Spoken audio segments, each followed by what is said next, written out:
नमस्कार साथियों, मैं हूं कुंज बंसल सारथी ग्रुप से। मैं ये मैसेज 3 जून 2020 को रिकॉर्ड कर रहा हूं। पिछले कुछ दिनों में बाज़ार में बहुत सारी एक्टिविटीज़ के साथ साथ दो डील हुई हैं प्रमोटर स्टेक सेल की। एक हुई है भारतीय एयरटेल में और एक हुई है कोटक बैंक में। इन डील्स के बारे में आप लोगों के बहुत सारे प्रश्न आ रहे हैं, क्लैरिफिकेशंस आ रही हैं, क्वेरीज आ रही हैं कि ये डील क्यों हुई है, प्रमोटर अपना स्टेक क्यों बेचते हैं, कौन खरीदता है, क्यों खरीदता है, ये पॉजिटिव है या नेगेटिव है, एज माइनॉरिटी शेयर होल्डर इससे हमको फ़ायदा है या नुकसान है, या इससे हम कैसे क्या स्ट्रेटजी ऐसे उनमें यूज़ करें।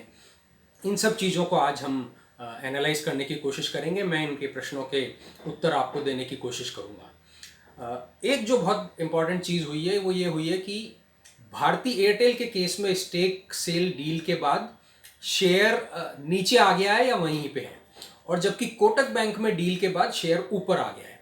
तो ये एक और बड़ा प्रश्न आप लोगों का हो रहा है कि ऐसा क्यों, ये डिफरेंशियल ट्रीटमेंट बाजार में क्यों, कि भारतीय में तो स्टेक सेल के बाद स्टॉक प्राइस नीचे आ गया है और कोटक में स्टेक सेल के बाद स्टॉक प्राइस ऊपर आ गया है। हम इसको भी एनालाइज करने की कोशिश करेंगे। तो शुरू करते हैं। सबसे पहला क्वेश्चन कि प्रमोटर स्टेक सेल क्यों करते हैं।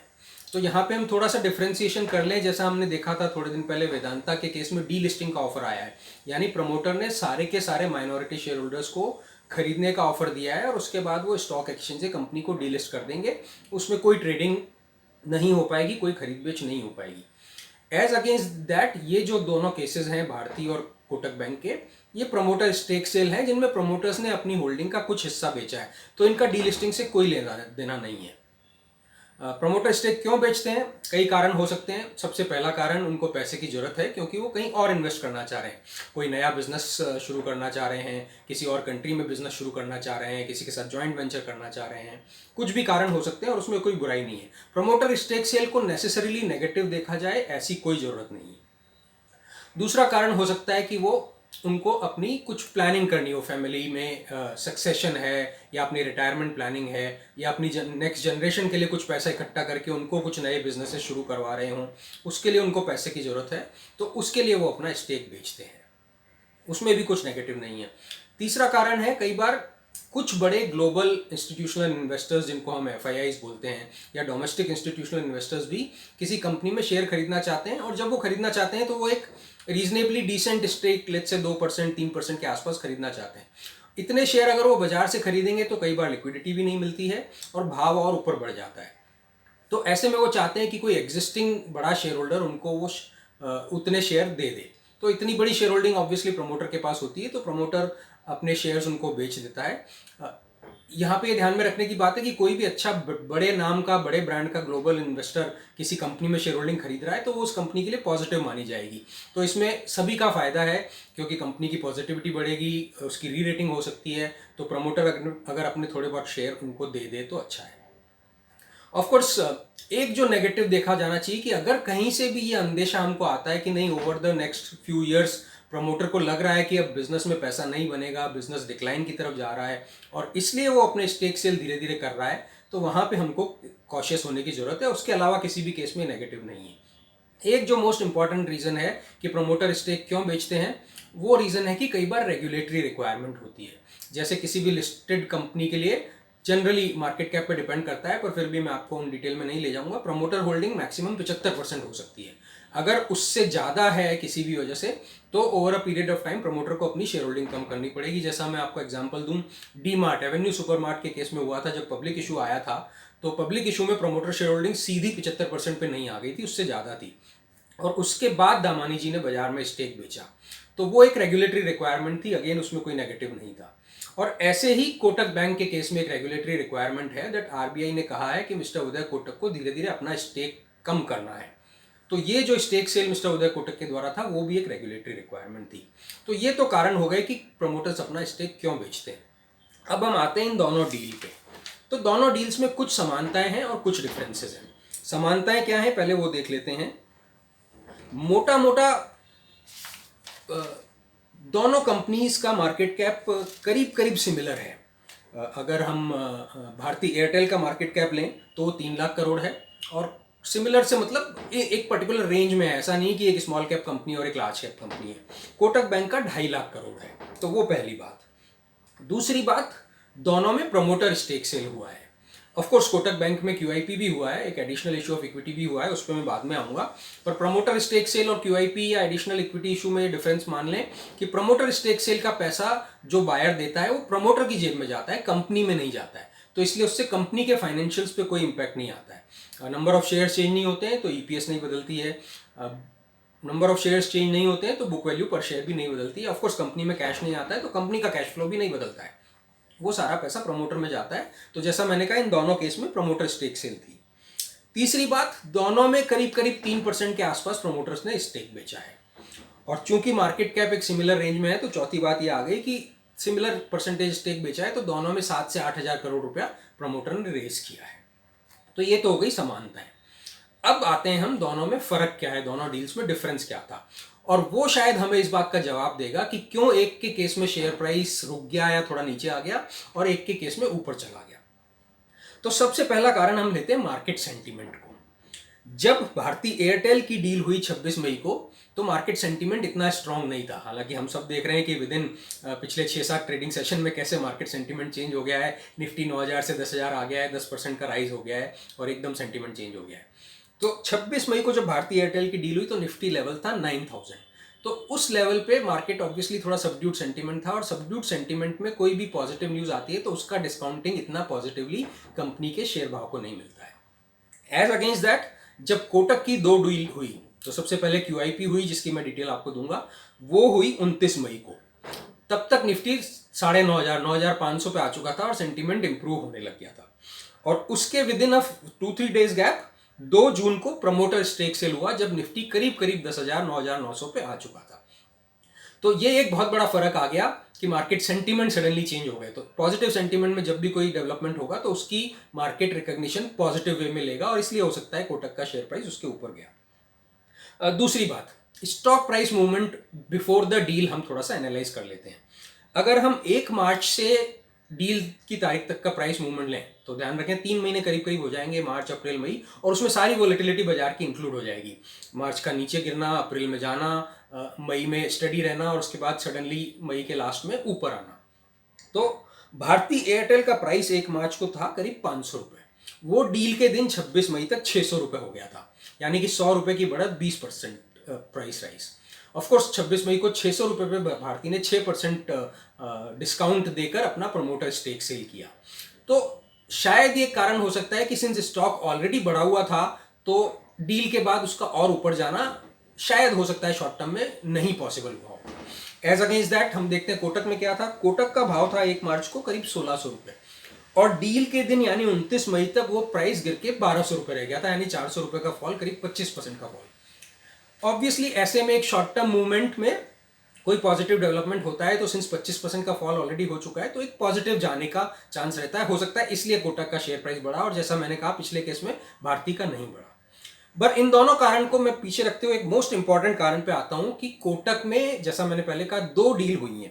पहले हुई क्यूआईपी 29 मई को, जिसमें 6.5 crore shares, fresh issue of shares हुए, उनका पैसा कोटक बैंक में गया।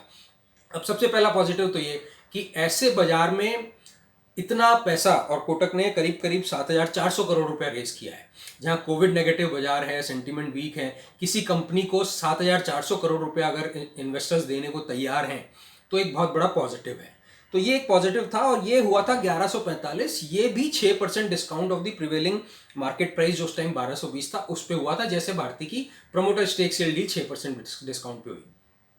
पर उसके विद इन 2 दिन, 2 जून को कोटक में प्रमोटर स्टेक सेल हुआ, और विद इन 2 दिन या 3 दिन के गैप में वो करीब करीब 100 रुपये ऊपर हुआ। तो क्यूआईपी 1145 पे हुआ, पर प्रमोटर स्टेक सेल 1240 रुपये पे हुआ। अब ये मुझे लगता है एक बहुत बड़ा कारण था कि कोटक बैंक में पॉजिटिविटी डील के बाद बनी कि अगर किसी कंपनी में, किसी इंस्टीट्यूशन में इंस्टीट्यूशनल शेयर होल्डर्स 2 या 3 दिन के गैप से 100 रुपये ऊपर ज़्यादा देने को तैयार हैं तो उनको उस बिजनेस मॉडल में बहुत पॉजिटिविटी दिख रही है। इसका मतलब ये नहीं कि भारती नेगेटिव है, हम उस पर आएंगे, पर मुझे लगता है ये एक कारण था कि कोटक में इतना ज़्यादा पॉजिटिव सेंटीमेंट डील होने के बाद बना। और जो 1-2 कारण हम देख सकते हैं, जैसा हमने पहले कहा कि रेगुलेटरी रिक्वायरमेंट है। तो कोटक के केस में जैसा हमने डिस्कस किया कि मिस्टर उदय कोटक को धीरे धीरे अपना स्टेक सेल करना है, तो उनका ये जो स्टेक सेल बेचना था ये उस अनसर्टेनिटी को कम कर रहा था, ये उस डायरेक्शन में मूव कर रहा था। इसलिए भी मार्केट ने शायद उसको थोड़ा सा पॉजिटिव लिया। तो वो एक और कारण है कि कोटक में पॉजिटिविटी क्यों आई। ऑफ कोर्स जो अनदर इंपॉर्टेंट रीजन है कि मिस्टर उदय कोटक खुद एक बैंकर हैं, एक स्मार्ट बैंकर हैं, एक स्मार्ट इन्वेस्टमेंट बैंकर हैं। As against that mister Sunil Mittal banker नहीं है, स्मार्ट वो भी हैं पर स्मार्ट एंटरप्रेन्योर हैं, स्मार्ट बिजनेसमैन हैं, स्मार्ट प्रोफेशनल हैं। तो एक स्मार्ट इन्वेस्टमेंट बैंकर अपनी कोई भी डील करेगा तो ऑब्वियसली उसे पूरी समझ है कि किन किन इन्वेस्टर्स को लाना है, क्या भाव पे लाना है, कैसे मैनेज करना है। तो वो मुझे लगता है एक बहुत बड़ा कारण रहा होगा कि कोटक में पहले QIP हुई 1145 पे, उसके 2-3 दिन के गैप में 95 रुपये ऊपर पे प्रमोटर स्टेक सेल हुआ 1240, और उसके बाद ऑब्वियसली पॉजिटिव सेंटीमेंट बन गया और स्टॉक में अच्छा इंटरेस्ट आ गया और स्टॉक मूव कर गया। तो मुझे लगता है ये कुछ कारण थे कि बाजार ने ये फर्क किया दोनों डील में। एक में भारती एयरटेल के केस में शेयर में इतना पॉजिटिव मूवमेंट नहीं आया और कोटक के केस में पॉजिटिव मूवमेंट आया। अब हम आते हैं कि इसमें हमारे लिए क्या अपॉर्चुनिटी, हमें क्या करना है। मुझे लगता है कि दोनों कंपनीज बहुत अच्छी कंपनीज हैं, एक बहुत स्टडी बिजनेस मॉडल दोनों कंपनीज के मैनेजमेंट्स ने, प्रमोटर्स ने ओवर द ईयर्स बिल्डअप किया है, डेवलप किया है। पिछले 5, 10, 15 साल में बहुत ही अच्छा बिजनेस मॉडल दोनों ने क्रिएट किया है। एक टेलीकॉम सेक्टर में बीच में नेगेटिविटी थी, वो पिछले कुछ महीनों से काफ़ी पॉजिटिविटी में बदल गई है। रेगुलेटरी सपोर्ट आ गया है, टेलीकॉम कंपनीज ने अपने चार्जेस बढ़ा दिए हैं, कॉम्पिटिटिव प्रेशर कम हो गया है, सिचुएशन ऑलिगोपॉली की आ गई है और अच्छा हमने इंटरेस्ट देखा है। तो इन सब चीज़ों को ध्यान में रखते हुए मुझे लगता है कि दोनों शेयर्स आने वाले टाइम में अच्छा रिटर्न देने की उम्मीद रखते हैं और हमें इन पे पॉजिटिव व्यू रखना चाहिए। हमें इनमें पोजीशन अगर है जिन इन्वेस्टर्स के पास, तो उनको होल्ड करनी चाहिए, जिनके पास नहीं है उन्हें पोजीशन बनानी चाहिए। पोजीशन बनाने के लिए आप अपने कंफर्ट के बाजार लेवल के हिसाब से बना सकते हैं या स्टॉक लेवल के हिसाब से बना सकते हैं। थोड़ा अभी ले सकते हैं, थोड़ा जब भी आपको करेक्शन मिले तब ले सकते हैं। ऑफ कोर्स ये चीज़ ध्यान में रखें कि equity risky investment asset class है। डिस्क्लोजर्स भी ध्यान में रखें कि मैंने और मेरे क्लाइंट ने मेरे लिए या उनके पोर्टफोलियोज़ के लिए इन स्टॉक्स में कभी भी खरीद बेच की होगी या आने वाले टाइम में खरीद बेच कर सकते हैं depending on the requirement of the client. But फिर भी हम, जैसा मैंने कहा कि एक व्यू पे आए तो व्यू दोनों स्टॉक में पॉजिटिव है, दोनों में स्टेक सेल को नेगेटिव नहीं गिना जाना चाहिए। इनफैक्ट भारती एयरटेल के केस में पिछले 1-1.5 साल में प्रमोटर्स ने, मिस्टर मित्तल और सिंगटेल ने मिलके करीब करीब 20-25 हज़ार करोड़ की रेंज में पैसा डाला है। भारती एयरटेल का राइट्स इशू था जो प्रमोटर्स ने सब्सक्राइब किया है। तो इसलिए ऐसा कोई नहीं कि उन्होंने स्टेक सेल बेचा वो नेगेटिव है। इनफैक्ट ये पैसा आने वाले टाइम में अगर फिर से बाजार नीचे आता है या स्टॉक नीचे आता है तो दोनों प्रमोटर, हालांकि मिस्टर उदय कोटक को तो शेयर होल्डिंग बढ़ाना अलाउ नहीं है, पर भारती हो सकता है फिर से आके अपनी कंपनी में पैसा डालने को तैयार रहेगा। तो ये एक बहुत बड़ी पॉजिटिविटी है। तो इसलिए जैसा मैंने कहा कि जो व्यू बनता है वो ये बनता है कि स्टॉक में हम अगर इन्वेस्टेड रहते हैं या धीरे धीरे इन्वेस्ट करते हैं दोनों में, भारती एयरटेल में और कोटक बैंक में, तो हमें आने वाले टाइम में अच्छा रिटर्न मिलेगा। तो ये एक छोटी सी एनालिसिस मैंने करने की कोशिश की थी। ऑफ कोर्स कई प्रश्न आपके अभी भी होंगे जो जवाब नहीं मिल पाए होंगे, तो आप मैसेज भेज के और कुछ भी क्वेश्चन पूछ सकते हैं। इनफैक्ट आप कमेंट सेक्शन में जाके और किसी और टॉपिक पे कुछ जानना चाहते हैं या किसी और टॉपिक पे मुझे सुनना चाहते हैं या मेरी एनालिसिस देना चाहते हैं तो आप वो भी डाल सकते हैं। ऑफ कोर्स आपको पसंद आया तो मेरा ये वीडियो लाइक कीजिए और मेरे यूट्यूब चैनल कुंज बंसल को सब्सक्राइब कीजिए। तो ये था मेरे पुराने वीडियोज़ हैं जहाँ हमने काफ़ी सारे स्टॉक रिकमेंडेशंस के बारे में बात की हैं और आप लोगों का बहुत अप्रिसिएशन आया है स्टॉक रिकमेंडेशन, जैसे ब्रिटानिया पे, HDFC लाइफ पे, ICICI लोम्बार्ड पे। कुछ स्टॉक्स हैं जो नहीं चले हैं, आने वाले टाइम में मुझे लगता है चलेंगे। गोदरेज कंज्यूमर है, डाबर है, वो मुझे लगता है आने वाले टाइम में चलेंगे। एवेन्यू सुपरमार्ट दूसरा स्टॉक है जो अच्छा चल रहा है। तो ये सब आप देखते रहें और डिटेल्स में आपको देता रहूँगा। जैसा मैंने कहा समरी में, स्टेक सेल की दोनों डील पॉजिटिव हैं, दोनों में कुछ समानताएं थी, कुछ फ़र्क थे। फ़र्क मैंने आपको एक्सप्लेन किए। वो कारण हो सकते हैं कि एक स्टॉक में पॉजिटिव मूवमेंट इतना नहीं आया भारती में और कोटक बैंक में बहुत अच्छा पॉजिटिव मूवमेंट आ गया, पर इन्वेस्टमेंट के हिसाब से दोनों हमारे लिए पॉजिटिव हैं और उस हिसाब से हमें इनमें व्यू रखना चाहिए। आज के लिए इतना ही, धन्यवाद।